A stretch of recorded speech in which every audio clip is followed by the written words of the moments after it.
आम्ही तो उजवीने बैल आतून घालायचं नाही का, ते दोघांनी आम्हाला पण पाहिलं माहित नव्हतं.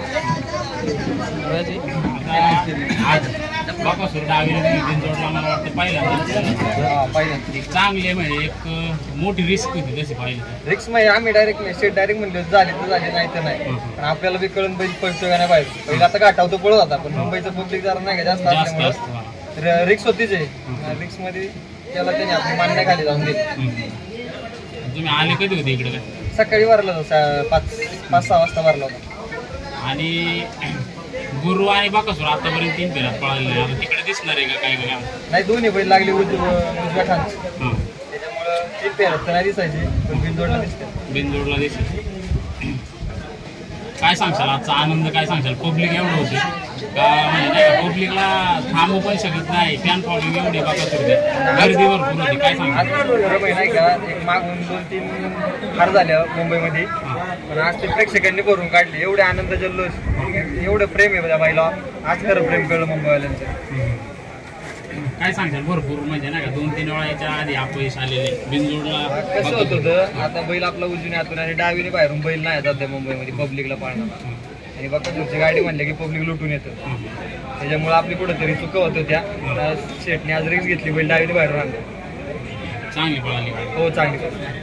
दादा, आजची शर्यत जी होती आपली सर्जासोबत, ती एकदम मैत्रीपूर्ण शर्यत होती. एकदम मैत्री. तर सर्जाबद्दल तुम्ही काय सांगता? सर्जा बी आता टॉपचा बैल लागला घाटावरती म्हणा. आमची गाडी बी पळलेली आहे मैत्रीपूर्ण. म्हणजे एक त्यांनी फक्त एक प्रेक्षकांच्या आवडीसाठी गाडी जुळवली होती. अच्छा दादा, कसं आहे, मुंबईला बिनजोड म्हणलं की कसं सर पण म्हणले होते की शर्यत होणार ते आपली मैत्रीपूर्ण शर्यत. आणि ह्याच्या आधी आपण सोबत पळालो होतो, आज विरुद्ध पळालो होतो. ते प्रेक्षक लोकांमध्ये कसं असतं, सोबत पळाले की चांगलं बोलतात, विरुद्ध पळले की थोडेसे वाईट कमेंट करतात. पण आज काय सांगतात त्याच्याबद्दल? त्यांना एकच सांगणं आहे, दोन्ही बैल एका पायऱ्यातली, तुमच्या वाईट कमेंटने पायरा फुटतो. त्यामुळं आपली हार झाली, आपली जीत झाली, त्याची हार झाली, ठीक आहे. पण इथून पुढं गाठाव, पण त्या गाडी पळताना दिसत आणि तो पण बैल चांगला लागला. मुंबईमधल्या आपल्या बैलांना जास्त सवय नाही ती पुढच्या, त्याच्यामुळे कुठंतरी चुका होत्यात. त्यांनी पण नाही, आपण जास्त जल्लोष करू नका, काही पण व्हिडिओ टाकू नका, त्याच्यामध्ये भांडणं वगैरे नको आपल्याला. दादा, मुंबईमध्ये एवढी मोठी बिनजोड शर्यत होणार होती, म्हणजे संपूर्ण महाराष्ट्रभर चर्चा होती की सर्जा विरुद्ध बाकासूर बिनजोड. मग एवढी मोठी बिनजोड असून तुम्ही एवढी रिस्क का घेतली मोठी की बाकासूरला डावीने झोपायचं तो पब्लिक? नाही, कसं होतं की आपली मैत्रीपूर्ण शर्यत होती. जरी आपली हार झाली असती तरी नाही का, सर्जा फॅन झाले, त्यांनी काय बाकासूरला नाव नसती ठेवली, कारण ती एकत्र पळणारी बैलजोडी येते. त्याच्यामुळे शेट म्हणले आपण घेऊ रिक्स, बैल पळतो आणि गाठावतो. आता असं एक पण सेमीला मार नाही घालला की बैल डावीने बाहेरून हाणला आणि बैलाने मार खाल्लाय. अच्छा दादा, सर्वात महत्वाचं म्हणजे जे आपले ड्रायव्हर होते, त्या ड्रायव्हर बद्दल तुम्ही 2 शब्द सांगा. बबलू चाचा सगळ्यात पहिला तिकडे गाठावर बसवला होता. बैलाचं जरा 2-3 मैदान त्याला जजमेंट आलं. तिथून पुढं तो डायरेक्ट म्हणला मोहितला, चाचा की मला आता बैल हातात बसलाय माया. बैल नाही का, बैल डावीने बी चाच्याने आता पळवला. बऱ्याच ड्रायव्हरांना वेळ लागला जरा नाही का, पण चाच्याने आज करून दाखवलं. चाचा सकाळीच म्हणला होता बैल डावीने, बैलाचं काहीच नाही विषय, फक्त गुरुने साथ दिली तर आपण गाडी मारणं, आणि ती गुरुने आज साथ दिली बैलाला.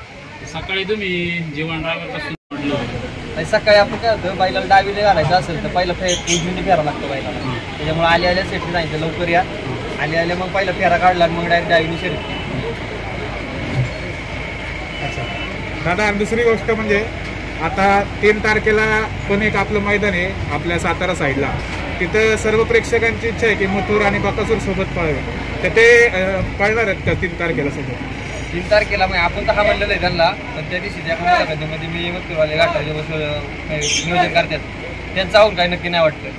त्याच्यामुळे आपण काही सांगू शकत नाही. आता ते जर हा म्हणले तर पळणार, आपण तर हा म्हणले सँडी बोला. गुरुबद्दल काय सांगता तुम्ही? बैल आज गाठाव पण नाही, 1 नंबरात पळत होता. आता मध्ये त्यांनी तिकडे नाशिकला न्याला, बैल जाऊन येऊन करतो. त्या बैलाचं पण एवढं कौतुक करावं की एवढं लांबून येऊन बैल इकडे पळतोय. एक वेगळी छाप त्यांनी तयार केलेली, म्हणजे सगळीकडे 4 बैलात असेल, सेकंद काट्याला, परत घाटावरती असेल. आज बिनजोडला पण त्यांनी बाकासूर बरोबर चांगली साथ देऊन एक चांगली यश संपादन केलं. त्याचं कौतुक केलंच पाहिजे, कारण एवढं 160-180 किलोमीटरवरून बैल नाशिकवरून येतो इकडे पळायला, आणि बैल टॉपमध्ये पळतो इकडे. दादा आणि मुंबईचे जेवढे प्रेक्षक आणि फॅन फॉलोअर्स आहेत बकासूरचे त्याच्याबद्दल काय सांगताल? म्हणजे सकाळपासून आपण बघतोय बकासूर आल्यापासून एवढी गर्दी आहे त्यासोबत सेल्फी काढायला फोटो काढायला, काय सांगताल तसं? मुंबईच्या प्रेक्षकांचं खूप जीव आहे त्याच्यावरती. फक्त काय होते बैलाला लय त्रास होते ते फोटो वगैरे. आपण शर्यत झाल्याच्या नंतर आता बैल बाहेर काढले की सगळ्यांना फोटो काढून देणार आहे.